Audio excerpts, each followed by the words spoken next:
her father to say that she had fallen in love with an Indian poet, which actually I think is awfully romantic, but that her father might be interested in bringing her back to Germany, which he did in 1933. Is that right, Phoebe? Press the space bar, then you can talk. Oh. Press and hold the space bar while you talk.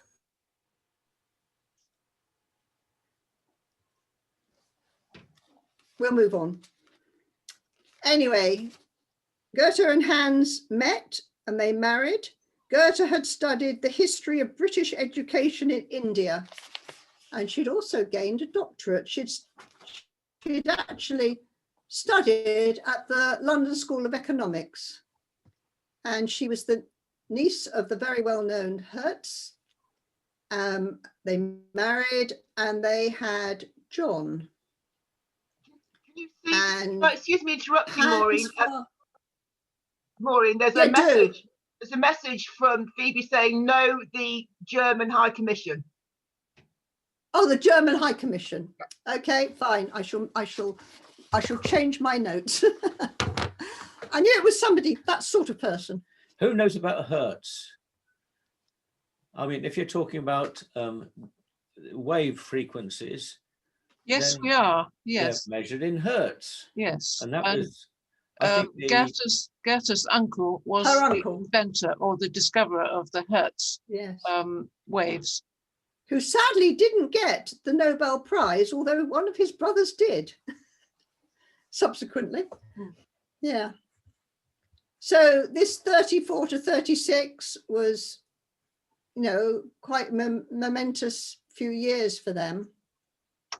And Hans, of course, was amazing because he took on 3 girls, which is no mean feat. And of course, Germany in pre-World War, a lot of you will know all of this. Of course, they were Jewish. You haven't. And they were Jewish. I did say they were Jewish. Yeah. That's quite important for later on.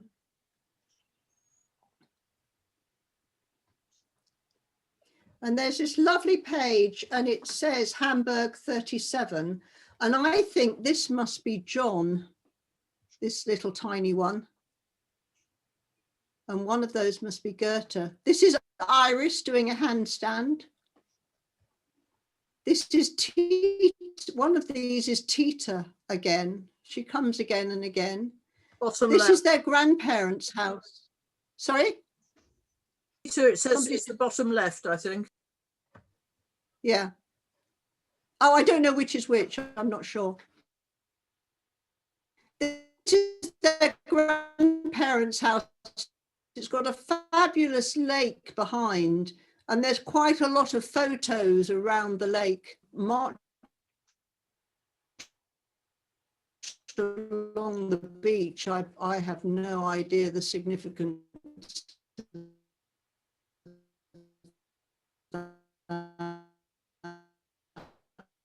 We've lost you.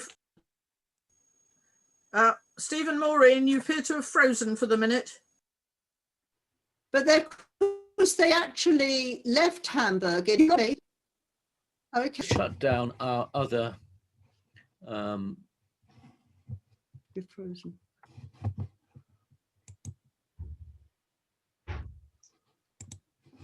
Let's see whether I can. Because we had a message saying that our. They can't hear us. We're frozen, Steve. I can hear you now. Okay.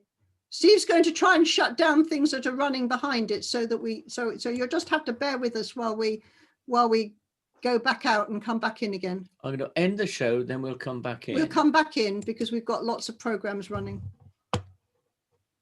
Sorry.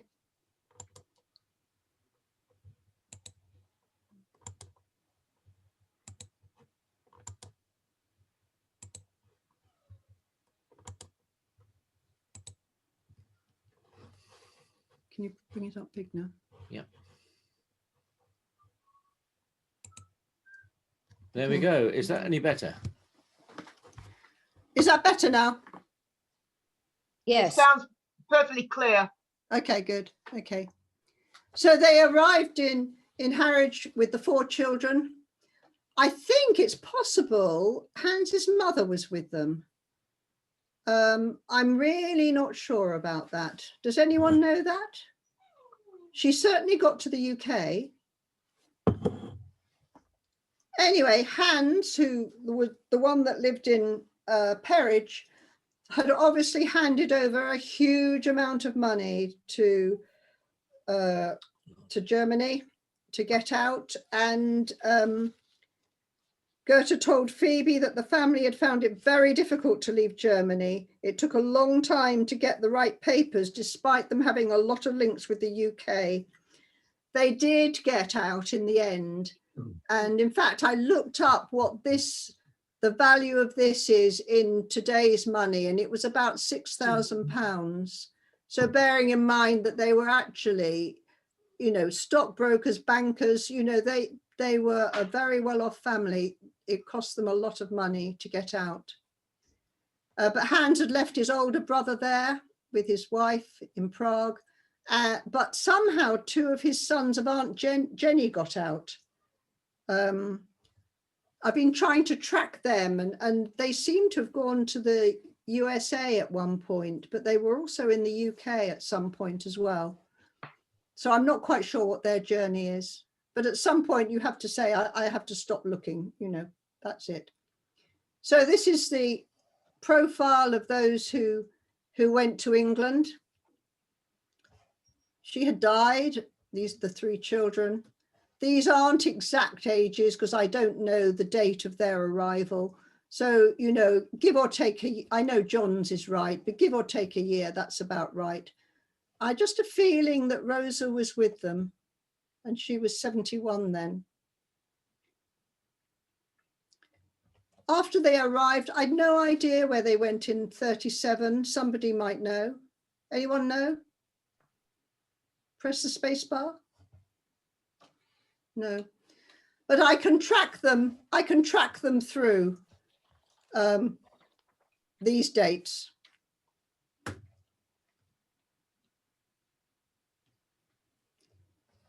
And the reason I know where they were in 39 is because of the 1939 register. It always makes me cringe when I see UDD on that sort of register, because it stands for unpaid domestic duties, which I think is sort of housework. But the sort of feminist side of me rears its ugly head, or rears its head anyway. But Rosa is with them, and she is listed as incapacitated, which is why I think she has to have come over with them. I would be amazed if they managed to get her out after they came, but maybe they did. I don't know that.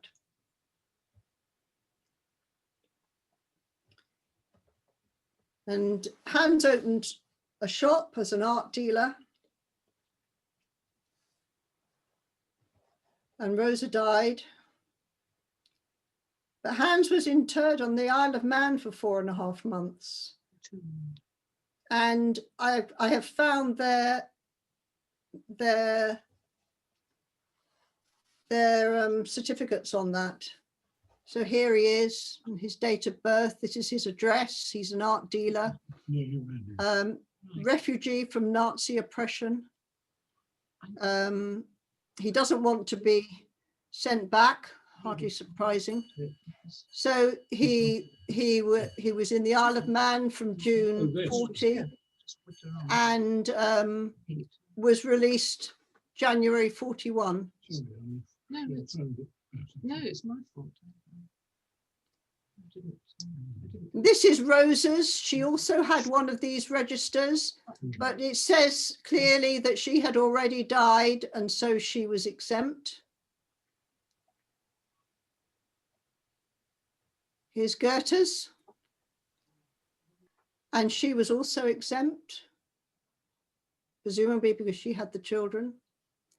And this is both ways up, but this is actually Hans' release certificate. So here he is released.